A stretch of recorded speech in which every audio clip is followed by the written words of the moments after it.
नमस्कार, आवाज़ इंडिया देखने वाले दर्शकों का स्वागत है। Federation of Ambedkarist and Buddhist organisation की ओर से मुंबई में आयोजित जयस्वार विकास महासंघ के एक कार्यक्रम के दौरान पूर्व income tax chief commissioner Subachan Ram को इंडिया वाइब्रेंट के अवार्ड से नवाजा गया। इस मौके पर सुबचन राम ने आवाज़ इंडिया टीवी चैनल से खास बातचीत में कहा कि उन्होंने अपने जीवन में 36 साल सरकारी महकमे में रहकर काफ़ी मान सम्मान हासिल किया है। अब उनकी इच्छा है कि समाज से जुड़े युवाओं को उनके सामाजिक कार्यों के आधार पर उन्हें हर मोड़ पर सम्मानित किया जाए। इस मौके पर अवार्ड देने वाले फेडरेशन के प्रेसिडेंट डॉक्टर प्रदीप जगताप ने आवाज़ इंडिया टीवी चैनल को विशेष रूप से धन्यवाद किया। आवाज़ इंडिया की टीम इस वक्त मुंबई के कांदिव इलाके में पहुंची है। यहाँ पर chief commissioner of income tax जो रिटायर्ड अधिकारी हैं, ये किसी परीक्षा के मोहताज नहीं है। कई अलग अलग क्षेत्रों में रिटायर्ड होने के बाद अपना नाम इनका लिया जा रहा है। एक अच्छे स्पोक्स पर्सन भी हैं, चाहे कोई भी विषय हो, अगर खाली उनको बोलने का मौका मिल जाए तो काफ़ी अच्छा बोलते हैं। और इनके बोलने की जो शैली है और सुनने वाला जो होता है उससे भी काफ़ी अच्छा लगता है। हमारे ऑफिस में कई बार आ चुके हैं। राम साहब, आज वाइब्रेंट अवार्ड मिला है आपको जयस्वार विकास महासंघ की ओर से। आपकी स्पीच भी हमने सुनी है। ये अवार्ड, वाइब्रेंट अवार्ड क्या है, पहले इसके बारे में जानना चाहेंगे। देखिए, इंडिया वाइब्रेंट अवार्ड वो इंडिपेंडेंट है। जयस्वार महाविकास संघ का कार्यक्रम अलग है। इंडिया वाइब्रेंट अवार्ड जो चयनित लोग हैं जिन्होंने सोशल वर्क अच्छा किया है, जिनकी छवि अच्छी है, जिनको समाज ने सराहा है, स्वीकार किया है, उनके व्यक्तित्व की गरिमा को देखते हुए पुरस्कार दिया जाता है राष्ट्रीय स्तर पे। डॉक्टर प्रदीप जगताप फेबो, मैंने ये यूके की एक संस्था है, उसको कहते हैं कि federation of Ambedkarised and Buddhist organisations, उसका फेडरेशन है, उसके इंटरनेशनल कोऑर्डिनेटर हैं। बहुत सारी संस्थाएं हैं, सभी वर्ग की संस्थाएं हैं, सामान्य वर्ग की संस्थाएं हों या SC ST OBC माइनॉरिटीज़ की संस्थाएं हों, सब इनके संपर्क में उनसे पूछते हैं, जानकारी लेते हैं और ये रिव्यू अपना देते रहते हैं। एक संपादक भी हैं, तो जो गोपनीय ढंग से सर्वेक्षण होता है उसके आधार पर चयनित किए जाते हैं। तो उस चयन के आधार पर मुझे जो ये पुरस्कार मिला है, मैं पुरस्कार देने वालों के प्रति कृतज्ञता ज्ञापित कर रहा हूँ।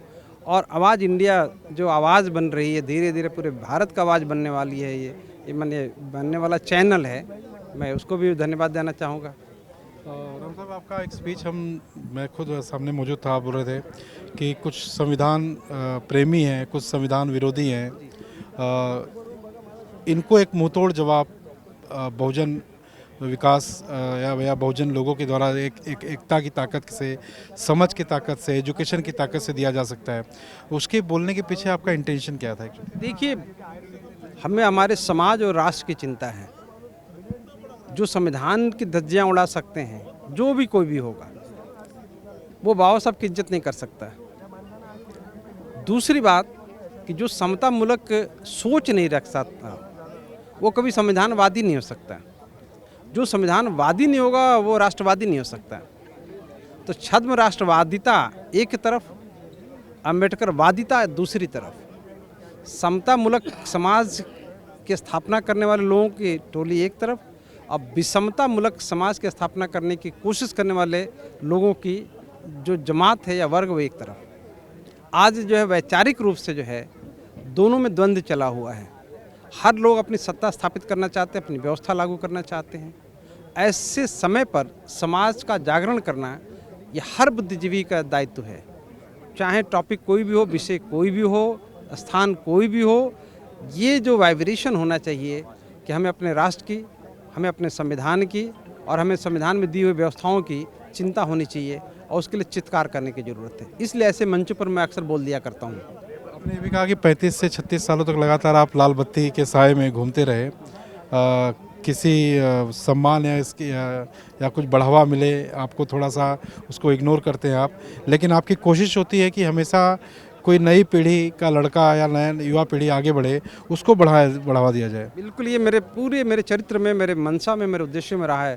पूरे 35 साल तक मैं हमेशा दूसरे को महत्व दे के आगे बढ़ाने की कोशिश करता रहा हूँ। हर जगह पे मैं उज्जैन में पोस्टेड रहा, वहाँ 10-12 लड़कों को इतना बढ़ाया, इतना दिया, बाद में उनका पॉलिटिकल माइलेज बढ़ गया, कोई बात नहीं। लेकिन हम भोपाल में, सागर में, राजकोट में, जबलपुर में, गांधीधाम में, जहाँ है मैं हमेशा सेकंड लाइनर तैयार करने की कोशिश करता हूँ ताकि उनको महत्व मिले। जयंत लोखंडे को क्यों महत्व दे रहे हैं? ताकि वो आगे बढ़ें। सरदार जसवार जी को क्यों महत्व दे रहे हैं? कि समाज के लिए 10 कदम चलें। इसके पहले बहुत सारे लोगों को महत्व दिया, सब आगे काम कर रहे हैं। कोई गलत रास्ते पर जाएगा तो उसका समाज इलाज कर देगा, जो सही रास्ते पर होगा समाज के साथ रहेगा। तो हमारे उद्देश्यों में, हमारे रणनीति में है कि जो भी अच्छा काम करे उसको सपोर्ट करो। राम साहब, आप अच्छे वक्ता भी हैं, हर विषय पे आपकी जानकारी है। हिंदी तो आपकी काफ़ी हार्ड है, वो तो मैंने मिला हूँ तो आपसे पता चला है।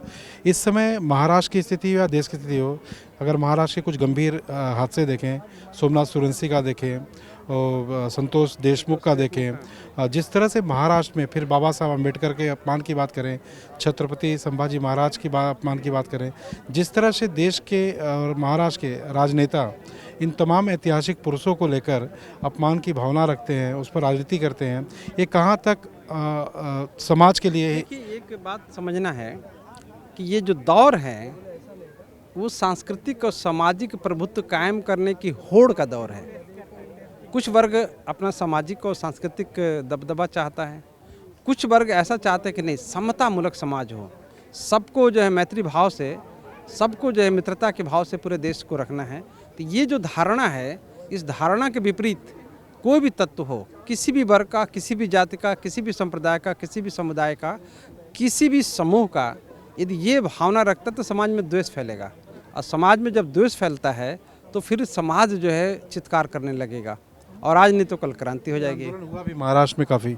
आंदोलन देखिए दो तरह के होते हैं। एक आंदोलन होता है मुर्दाबाद जिंदाबाद तख्ती पलटी दिखाना, एक होता है कि वैचारिक रूप से आप आंदोलित हैं, और तीसरी बात ये होती है कि जहाँ बुराई होती है वहाँ आप जाके उंगली लगाते हैं, वहाँ उंगली उठाते हैं कि नहीं उठाते हैं। स्रोत पर जो है नहीं जाएंगे। इसलिए आपसे सवाल किया सर ना कि सोमनाथ सुरंसी की रिपोर्ट शायद आई होगी, आपको भी पता चला होगा, उसमें साफ है कि पुलिस स्टेशन में उसकी पिटाई के बाद ही उसकी मौत हुई है, उसके बावजूद भी कोई एक्शन नहीं लिया जा रहा। संज्ञान लिया गया है, हाई कोर्ट ने संज्ञान ली है, ठीक है। कोर्ट की तरफ सबकी नजर है। अब कोर्ट की संज्ञान लेने का मतलब ये हुआ कि शासन जो है पार्टी बन गया। तो जब शासन पार्टी बनेगा और शासन ही जो है, जैसे कहते हैं ना कि जो जिसको हम रक्षक की जिम्मेदारी दें, ये जो भक्षक बनता रहे या उसकी मानसिकता ऐसी हो, तो ये राष्ट्र विरोधी कृत्य है। कोई भी हो, किसी भी वर्ग का बच्चा हो, किसी भी घर की बच्ची हो, यदि उसके साथ जाति अन्याय होता है तो पूरे शासन प्रशासन को उसके साथ खड़ा हो जाना चाहिए। उसके विरोधी या उसके जो है बलात्कारी या उसके जो है मर्डर या उसको सताए दबाने वाले लोगों के साथ नहीं खड़ा होना चाहिए। ये शासकीय जिम्मेदारियां होती हैं, इसी को कानून का राज्य कहा जाता है। बातचीत करते हैं सीधे प्रदीप जगताप से। प्रदीप जी, जिस तरह से वाइब्रेंट अवार्ड का इंटरनेशनल लेवल अवार्ड से अपने चयन की प्रक्रिया क्या होती है? क्या सिर्फ नेशनल लेवल पे ही आप लोग सर्वे करते हैं, क्या इंटरनेशनल लेवल पे जाके? हम लोग इंटरनेशनल लेवल पे चेक करते हैं, और जिन जिन व्यक्ति बाबा साहब के प्रति हो या कोई भी संगठन में हो, तो उन लोगों का काम हम लोग चेक करते हैं, और जिसका बायोडाटा वगैरह अच्छा रहता है उनको हम लोग फेलिसिटेट करते हैं। और आवाज़ इंडिया का आवाज़ तो बहुत बढ़िया है। आपने काफ़ी बार हमारे मतलब जो हरबंस बिरडी जी का भी आपने ये लिया था, उनको भी हमने ये सम्मानित किया था। और आवाज़ इंडिया जो काम कर रहे हैं वो तारीफ़ काबिल है। बाबा साहब का मिशन अब सही मायने में चल रहा है। मुझे बड़ा गर्व हुआ कि आप लोग मुझे मिले और आपने इनका भी इंटरव्यू ले लिया। So it is very proud for me. मैं federation of Buddhist and Ambedkar foundation का चीफ कोऑर्डिनेटर हूँ। हमारा United Buddhist and Ambedkar foundation भी है, और हम लोग समाज के जो दबे कुचले तबके के लोग रहते हैं, जो अच्छे काम करते हैं, उनको ढूंढते हैं। एक बार आपको भी हम लोग सम्मानित करेंगे, क्योंकि आवाज़ इंडिया को एक पुरस्कार देना ही है, तो अगली बार आपके लिए 100% काम हो जाएगा। चलिए, हम प्रार्थना करते हैं भगवान से कि आप ऐसे ही आगे बढ़ते रहें और सही लोगों का चुनाव करते रहें, और आपके चुनाव के जरिए सही लोगों को जो सम्मान मिलता है वो भी उन्हें काफ़ी अच्छा लगता है, ताकि आपकी चयन प्रक्रिया काफ़ी अच्छी होना होता है। और इनको तो हम बाकायदा सम्मानित करने वाले हैं, एकदम 100%। ये मेरा वादा रहा। जगताप साहब जो सीधे हमसे बातचीत कर रहे थे। कैमरामैन सुरेश पासी के साथ सर्वेश तिवारी, आवाज़ इंडिया, मुंबई।